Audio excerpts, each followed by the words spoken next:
Hey, this is Troy from Cube Dweller Fitness, and I've got Danny Iny from Firepole Marketing with me today. And so, Danny, why don't you tell us about Firepole Marketing and just give us a little background? For sure. First of all, thank you very much for having me here. It's a privilege to be talking to you and to your audience. Firepole Marketing is the blog online, the hub for marketing that works. So the person that we're kind of targeting is the small business owner, entrepreneur, marketer who's kind of been around the block, tried a whole bunch of different things, and nothing's quite clicking. And they're tired of the, 5 steps to world domination with Twitter kind of nonsense articles. They want Yeah. something real. Yep. And so they come to us and we teach them that. And we do a lot of it for free in our blog content and our free video course and so forth. And we charge people for a small amount of it that's worth dramatically more. So that's what Firepole Marketing is. That's awesome. One of the things we kind of cross paths is my background. I kind of think of myself as a marketing guy that's working in IT right now. I've trained people in niche marketing and helped them really figure out how to get the word out. And so when I've seen some of your stuff, it really resonated at the core. But one of the ways that I ran across you first is with your engagement book. So why don't you tell us a little bit about that just to get started? What is engagement? If you guys are watching this, press pause, go down in the blog post below, go get it and download it, read it, come back. So Danny, tell us about engagement. For sure. So Engagement from Scratch is a book that I published at the very end of November. I published it. It's in paperback. It's on the Kindle, but it's also available as a free download. Like you said, anyone can just go and download the whole book as a PDF. I co-authored it with 30 people who know a hell of a lot more about building engagement than I do. Yep. Big Guy Kawasaki, Brian Clark, and Mitch Joel, and a whole bunch of other people. Yeah, it's really a who's who of online, isn't it? It is, and I'm really honored that they all kind of volunteered their time to contribute to this project, because it's the result has been a lot better than I expected. I mean, we've been nominated for awards and we've had thousands and thousands of people download. I never thought it would be this big, so it's pretty awesome. It is. It's very cool. But where it kind of came from is that we started building our blog a little more than a year ago. And just like anyone who's starting with blogging, I mean, I came to the table with some expertise in marketing and so forth, but, it's its own space. It has its own intricacies. So I started learning about how that works. And a lot of the material that I found was about working with audience building when you've already got an audience. It always seemed to assume you've already got a following. Here's how to grow your audience. Here's how to engage your audience. And I was thinking, well, what if, your audience is you and your other email address, as Brian Clark says it, right? So, yep, that's right. Or your mom. Exactly. Or your girlfriend, or your cat. So over time, I kind of figured it out, and things started really taking off, and Firepole Marketing's grown very quickly, which has been very gratifying. But I'm a teacher in my personality. Once I've figured something out, I want to go and kind of show everybody else what I've understood and how they can apply it. Yeah. And so I started thinking about writing this book, but then I started looking around at all these other people who'd built huge audiences, much bigger than mine in some cases. And I noticed that some of them were doing what I was doing and it was working for them. Some of them were doing other things, different things, contradictory things. Yeah. And they were also working.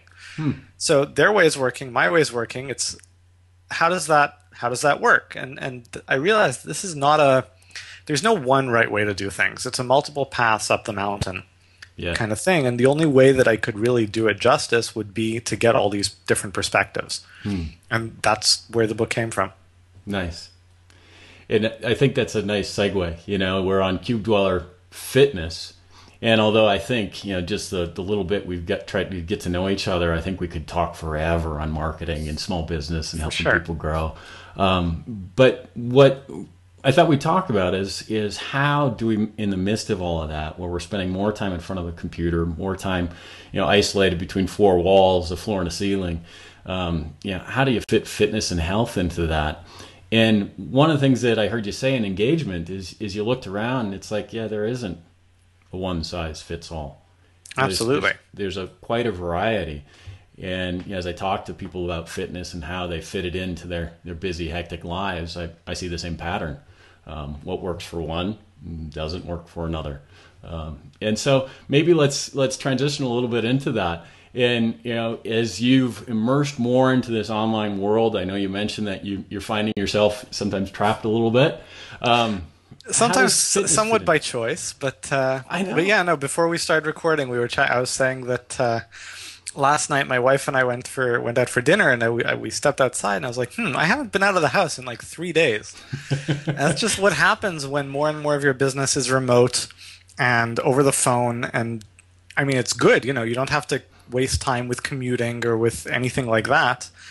And you have all the regular things you do outside, like groceries, like the gym, and so forth. Sure. But, if the weather sucks and you're very busy, then you tend to just cocoon and do your work. And it's That's like, right. oh, February in look, the Montreal, sun. right? Yeah, very good. I also know I'll put a link to it in the blog post below. But you just put out a phenomenal series of training videos. You offered the chance for people like myself. I was on there. I think I'm question number 6. You put a bunch of videos together answering questions from people, and you spent the weekend sitting in front of a video camera. But I know you took a fitness break. Why don't you tell us a little Brief bit about that? fitness break. I was very dehydrated by the end of all that filming. Oh, I believe it. But yeah, so the the the necessary backstory is that I've been in martial arts for a very long time. I started doing martial arts when I was 15. I've taught jujitsu for a number of years. I was trained in the military as a hand-to-hand combat instructor. So this is a Nice. big part of my Who you are? lifestyle Yeah. philosophy. I mean, people who I always use it's a tangent, but I always use this as an example with marketing and how you've got to sell what people are looking for, even if it's Hmm. not the core of what you're doing. And when beginners are thinking about starting to learn martial arts, they're doing it because they want to learn self defense. They're doing it because they want fitness. Hmm. And those are both kind of side benefits of the real value that you get out of martial arts, which is the worldview and the philosophy and the confidence and so forth. Yep. But like if you try to sell a training program based on that, join my martial arts program so you can be, confident and have the philosophy, nobody's going to come. Yeah. It'd be you. So it's like, yeah, exactly. So, it's a tangent, but it's just to say that even though I don't necessarily train as much as I used to, it's still very much a part of my life. Okay. Um, but I do train from time to time. I've got a punching bag in the guest room, and I try to, spend 2-3 sessions a week on it. I try to get to the gym a few times a week. But the thing about jujitsu is that it's not. You can't really practice it very much when it's you and a punching bag. You really need another person. Yeah. It's a lot of dynamics, isn't it? Yeah. And my wife is athletic and energetic and wonderful. And this was a Sunday. I was working all day making these videos. She had to do some work preparing for a project that's coming up at work at her office. Yep. So we took a break and we were just, goofing around and, a couple of judo throws. And she does this judo throw and throws me, loses her balance and dives like forehead first into my lip. And she gets him. She's like, "Oh no, you're bleeding." And my first thought is like, "Oh crap!" But I'm filming. She says it And was like, a how? fall, but it was actually just her way to finish off the throw, I think. Yeah, seriously, it's like finish him. Throw with headbutt. But yeah, anyone who clicks through and watches, it's this one page with these 37 free videos. So around, I think it's video 22 or 23. From then on, I have this like fat lip on my bottom right lower lip. Nice. Nice. That's funny. The closest that I've got to martial arts is there was a time where I got a chance to train for about a year with a real small group learning Bagwajan. Cool. A lot of fun. I still don't think we learned enough that I'd apply it to anything, but it helped a tremendous amount with just some mobility and balance and really flexibility too. It's one of those more obscure arts that takes a lifetime to master, I think. A lot of styles of kung fu are like that. Yeah, yeah. So cool. What else comes to mind when you think of health and fitness in as being a cube dweller? Well, the thing actually that does come to mind is that you were saying how there's a lot of different ways to make it work, but like everyone who I know who is successful does make it work. Yeah. Like, I mean, I know a lot of people who do very well in this kind of business, and you don't find a lot of them who are couch potatoes and not get because, like, I don't know, I don't have hard numbers to back this up or anything, but it's an intense lifestyle. It's even though you're at home all day or you're in your office all day, you're very busy. Your mind has to jump around a lot of different things, and you need a body that can support that. Mm-hmm. So I mean, whether that's, Leo Babauta, who's a marathon runner, Corbett Barr, who's like constantly in shape, or the list just goes on and on. I mean, it's Steve Camp at Nerd Fitness, or I mean, if I pull out engagement from scratch and I read through my contributors to this book on the back, like half of them for sure, it's like I know that they're, marathon They're in runners shape. and all that kind of stuff, and the other half, it's like I just don't know, but I'm sure they are, or they must do something. Yeah. And I wonder if you're right, that you talk about the intensity. I think there's two things that as I think through those people that you mentioned, and I think through just life in general, we've got very limited amount of time. And we've got more opportunities than we have time to throw at it, that it takes some discipline. And I think there's a good overlap, and there's a lot of evidence to prove that, as you work out and as you get exercise, that clears your brain to be able to focus better on Absolutely. those And demands. actually, I read something very interesting about that just yesterday. I'm reading this book called The Shallows by Nicholas Carr. He won the Pulitzer Prize for it. Nice. And it's about what the internet is doing to our brains, and the rewiring of neuroplasticity, and how it's all the stuff we read online in short bursts. It's destroying attention spans. Yeah. What'd you say? Oh, squirrel. It's interesting. But so he talked about this thing that, I mean, we all know the idea that take a break from a problem, and your unconscious mind will work on it, and an idea comes to you like in the shower or on the treadmill or whatever. Exactly. But he mentioned something interesting that I wasn't aware of. What's that? That only works if you've properly defined the problem. Like, it doesn't work if you're just constantly distracted and there's stuff all the time. It's like if you think about the problem, kind of, this is what I'm trying to figure out, and then you go and you give yourself actually some space. Yeah. So you're not constantly bombarded by stimuli like the TV or like all kinds of, you go for a walk, you're on the treadmill, you're in the that kind of stuff. Yep.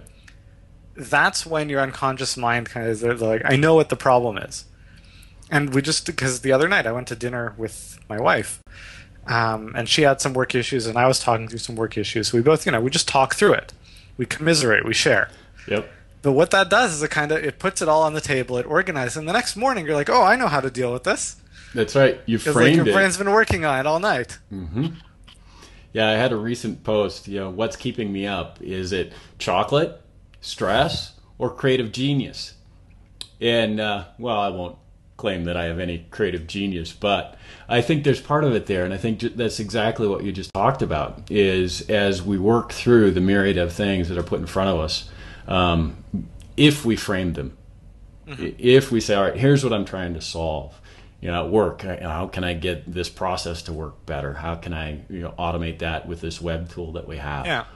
Or if we're on this fitness product, how can I really explain this move in a way that it's going to work on paper? Yeah. Those are the types of things that you wake up and go, I got it. The Exactly. flash of light. Or you right? get off the treadmill and you're like, this is, by the way, a tangent, but it drives me nuts that I can't have a pen and paper with me on the treadmill to write down ideas. Yeah, I've it got, doesn't work that well, does it? It doesn't, just because of the up and like I'm like that everywhere. I found online like these Aqua Notes, right? It's waterproof pen and pencil and paper. So I've got in the shower this little notepad to take Nice. notes, and I can't Yeah. do it on the treadmill. It drives me nuts. I have But like not that's where tried the it, ideas but come. I know I've talked to other people that are very good with using something like Jot or just even voice recording. So if you're running with an iPhone or something else, you can just capture that thought at least verbally. That's a good idea. Have you tried that at all? I haven't. No, I wonder- I don't have an iPhone. I don't have an Android. My phone is it's not that simple. It's like it is an old generation smartphone in the sense that it shows my calendar, but Yeah, but even there's a ton of cheap just little voice recorders too. oh, I'm pretty sure like there's a record button on this thing. So I've never investigated, but like it has the symbol right there. So Yeah, I'm sure I could do it. I wonder if that might work. Because I think it might. that's the key. I think when you come up with those flashes of brilliance, right? That we Yeah, capture just to them. capture it. And oftentimes, at least the way I find I've been able to work is you get these little flashes, and none of them are the complete picture. But it's like just a little aspect here and there, and if you can capture them, eventually the picture starts to come into shape. Yeah, it all stitches together. Yeah. I think the other side of why I think fitness is so important is that a lot of what we do is very related to energy level. And I mean, again, I'm sitting here, I'm writing blog posts or emails or content or whatever. It's like a big deal. You're sitting, you're right, but no, it's cognitively, it's tiring. It's It's very exhausting work, taxing. and the energy's got to come from somewhere. And the best way to illustrate it is, never mind that, muscles that are in shape store that much more ATP and energy, and they burn the material more effectively, and Yeah. they're better equipped to do all this, right? But like someone who's in good aerobic shape, their heart rate at rest is, let's say, 20 beats per minute lower because their heart is that much stronger. It's each pump It's is just worth, conditioned. Yep. it sends out a better amount of blood. But like 20 beats per minute, that is 120 beats per hour times 24. Let's do the math. That's a lot of beats in a day. Yeah. And that's a huge difference. That's energy that's not being expended That right you there. could put somewhere else. Exactly. And I think it really does add up. Yeah, I think so too. There's a class that we've been going through at work. A lot of our staff has been going through it, and it's looking at the power of full engagement. And the premise behind it comes from a guy that had coached a lot of elite athletes in tennis and other It's sports Tony too. Schwartz and the other guy, Jim Lohr. I just read their book like last week. That's right. Okay, so you know the same thing. They preach that very strongly, that to coach the executive athlete, the professional athlete, that there's a lot to training our mind and our body so that we can be, just as you said, have the energy to really deliver while we're on the playing field that we choose, which is the office, right? Absolutely. And there's a ton of truth to that. So, makes sense. It's been great talking with you, Danny. Before we get too far into it, I know you've got a bunch of things in the works. We'll have some links in the blog post below to get over to Firepole Marketing. We've talked about a couple different things, engagement, the 37 videos with tips you have, but I know you got something else coming out in store. We're coming up to Valentine's Day, and so we've got some things based around that. So why don't you tell us about that? Well, yeah, actually, it's a new video series that we're launching. This is in preparation for, we're opening our training program to new students soon. So this is kind of the lead up to it. Nice. But the lead up is a series of videos that is very information rich. It's probably the most entertaining set of videos I've ever put together. Fun. The name of the series is Dating, Relationships, and Naked Marketing. And it's a fun set of videos. It's a little bit more edgy. It's a little bit funnier than the kind of stuff I usually do, but it's still very rich with information. There's a lot to take away from it. The first video is just 5 minutes long. It's a short little preview, so it's a good way to kind of get in, watch it, and be like, this is something I'd like to see the rest of, or Yep. Does it fit or not? not for me. Yeah. That's fine too. Yep. But I think that's something that if your audience is at all interested in either marketing or dating, relationships, and getting naked, they should they should definitely check out those videos. In here, I thought the marketing guy would narrow his niche, right? No, one of the things that I used to tell people is I worked as an engineer when I first got out of school. I'm schooled as an electrical engineer, and a lot of my peers, I tried to tell them that even as engineers, even if you want to hide in your cube and just work on developing these little widgets, you have to be in sales and marketing. An idea isolated by itself without an audience is never going to go anywhere. Even if all of your sales and marketing is just to the VP of the division to say, yeah, your project is going to be backed. Absolutely. And so I think your stuff fits for even those that aren't trying to grow a business. We've got to be able to understand how to market our ideas. Absolutely. I mean, I think marketing is the kind of thing that it's very unfortunate, but it's one of those areas that everyone thinks they know what it is. Everyone who's read a book or taken a class or read an article, they're like, "Oh yeah, I know marketing. I know what it is." And a lot of people think they're an expert too because they read 2 books about it. Marketing is just about helping other people see why what you're saying might make sense. Yep. It's about being persuasive in a substance-based way. It's not about manipulation. It's actually quite the opposite of that, because if you're going the manipulation game, the difference between manipulation and persuasion is that when you manipulate people, eventually they turn around and be like, "What an asshole," Yeah, it's really and they don't want to do short-lived, isn't anything it? with you. Yeah, that's right. It's done. You might get one sale, maybe, Yeah, but it's but that's very not. short-lived. It's not a sustainable way of whether it's building a business Hmm. or building a relationship with the people you work with. The example you gave, the engineer who's trying to get the support of his VP. If you manipulate him into supporting your project, it'll work once, but like after that, Update it's your not going to be resume. fun coming to the office. Exactly. Exactly. Well, that's good. Danny, thank you so much for taking time to talk with me today. I sure appreciate it. It's been a lot of fun. I look forward to engaging some more and paying attention to your upcoming video class. So thanks Awesome. again. Thank you very much for having me. And I just want to put this out there to your audience. I'm a super approachable guy, so if you have any questions about anything we talked about or anything like that, just head over to firepolemarketing.com, click on the contact form, or rather contact page, send an email in. It goes to my inbox. It doesn't go to like a help desk in India or anything like that. I answer my email very quickly, so I'd be happy to hear from you.